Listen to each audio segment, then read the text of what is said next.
नवरात्रि के पहले दिन से देश आत्मनिर्भर भारत अभियान के लिए एक और महत्वपूर्ण और बड़ा कदम उठा रहा है।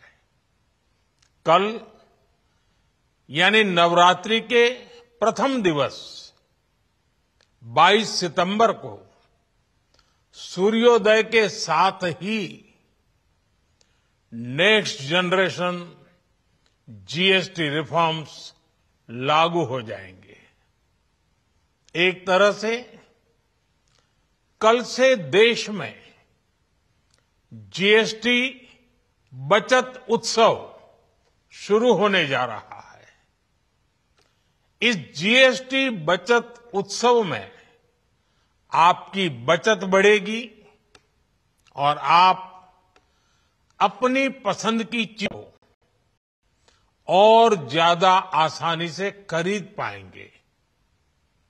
हमारे देश के गरीब, मध्यम वर्गीय लोग, न्यू मिडिल क्लास, युवा, किसान, महिलाएं, दुकानदार, व्यापारी, उद्यमी सभी को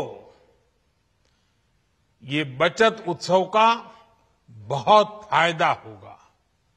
यानी त्योहारों के इस मौसम में सबका मुंह मीठा होगा। देश के हर परिवार की खुशियां बढ़ेगी। मैं देश के कोटि कोटि परिवारजनों को नेक्स्ट जनरेशन जीएसटी रिफॉर्म्स की और इस बचत उत्सव की बहुत बहुत बधाई देता हूं, शुभकामनाएं देता हूं। ये रिफॉर्म भारत की ग्रोथ स्टोरी को एक्सेलरेट करेंगे, कारोबार को और आसान बनाएंगे, निवेश को और आकर्षक बनाएंगे और हर राज्य को विकास की दौड़ में बराबरी का साथी बनाएंगे। साथियों,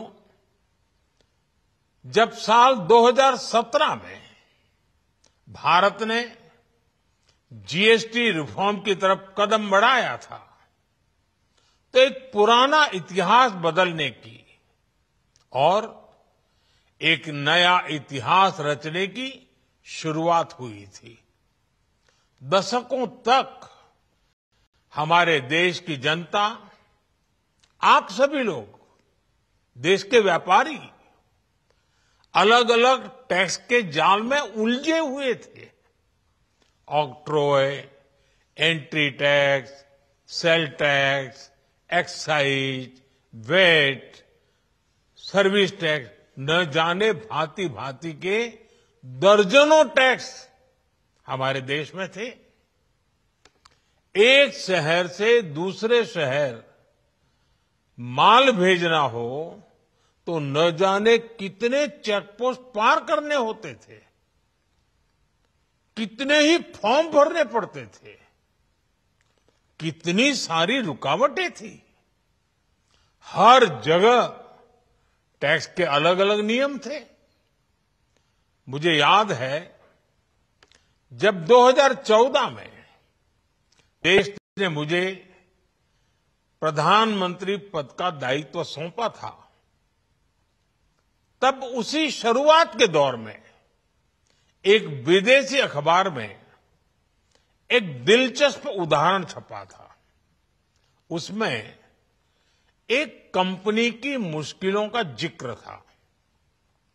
उस कंपनी ने कहा था कि अगर उसे बेंगलुरु से 570 किलोमीटर दूर हैदराबाद अपना सामान भेजना हो तो वो इतना कठिन था कि उन्होंने सोचा और उन्होंने कहा कि वो पसंद करती थी कंपनी कि पहले अपना सामान बेंगलुरु से यूरोप भेजें और फिर वही सामान यूरोप से हैदराबाद भेजे।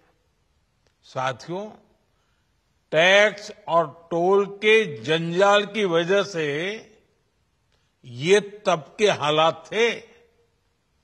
और मैं आपको सिर्फ एक पुराना उदाहरण याद दिला रहा हूं।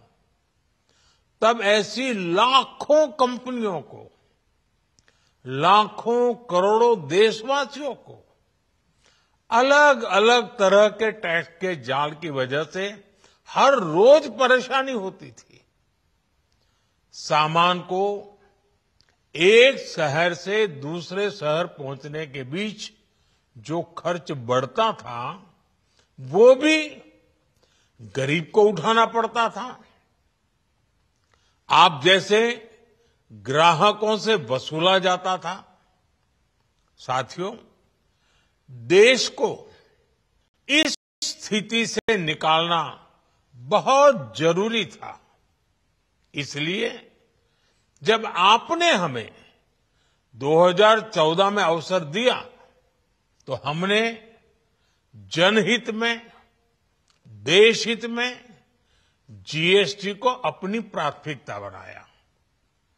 हमने हर स्टेक होल्डर से चर्चा की। हमने हर राज्यों की हर शंका का निवारण किया।